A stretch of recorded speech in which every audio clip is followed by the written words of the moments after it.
তো বন্ধুরা, কেমন আছো তোমরা? আশা করি সবাই ভালো আছো। মায়ের রান্নাঘরে আবারও চলে এলাম নতুন একটা রেসিপি নিয়ে। আজ আমি বানাবো কুমড়ো চিংড়ি। তো দেখে নাও কী করে আমি বানাই।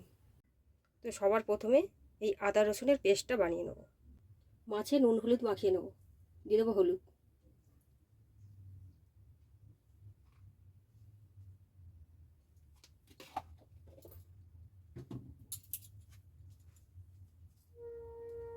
দিয়ে দেবো লবণ,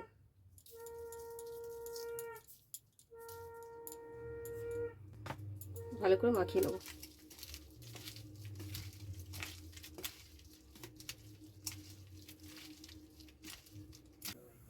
কড়া গরম হয়ে গেছে, দিয়ে দেবো তেল।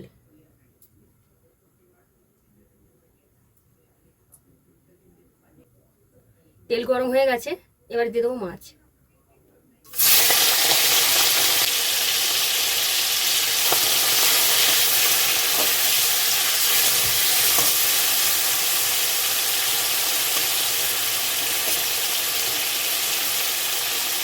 মাছগুলো আমরা তুলবো না, এতে দিয়ে দেবো তেজপাতা, শুকনো লঙ্কা, পাঁচফোড়ন।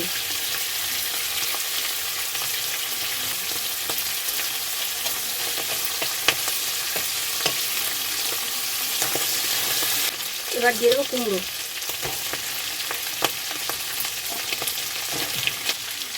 দিয়ে দেবো আলু,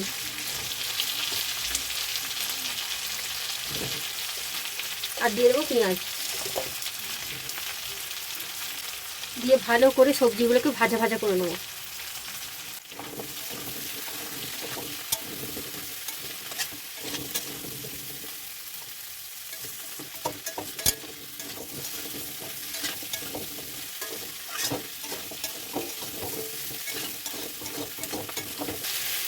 সবজিটা আমাদের ভাজা ভাজা হয়ে গেছে, এবার দিয়ে দেবো টমেটো কুচি।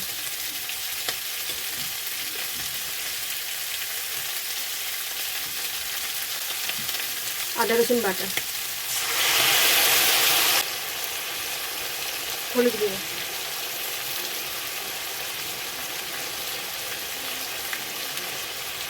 লবণ,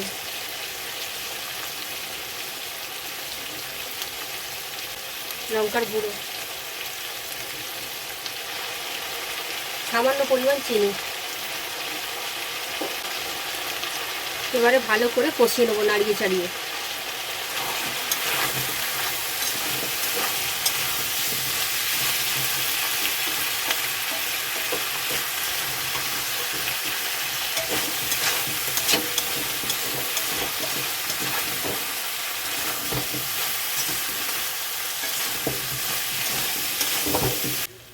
দিয়ে দেবো পরিমাণ মতন জল।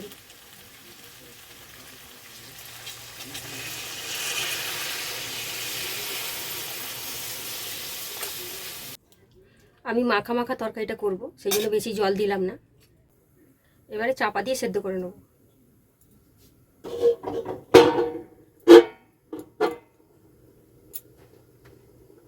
চাপাটা খুলে দেখে নেব।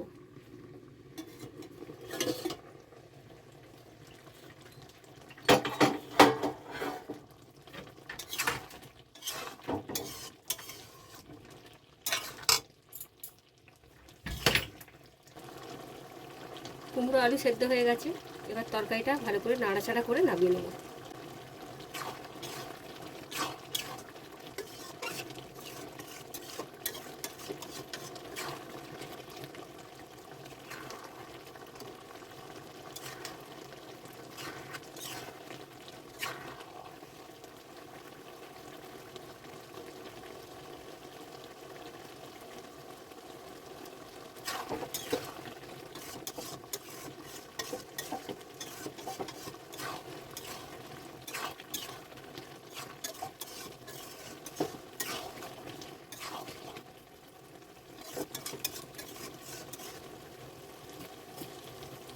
কুমড়ো চিংড়ির ঘন্ট হয়ে গেছে, এবারে নামিয়ে নেব।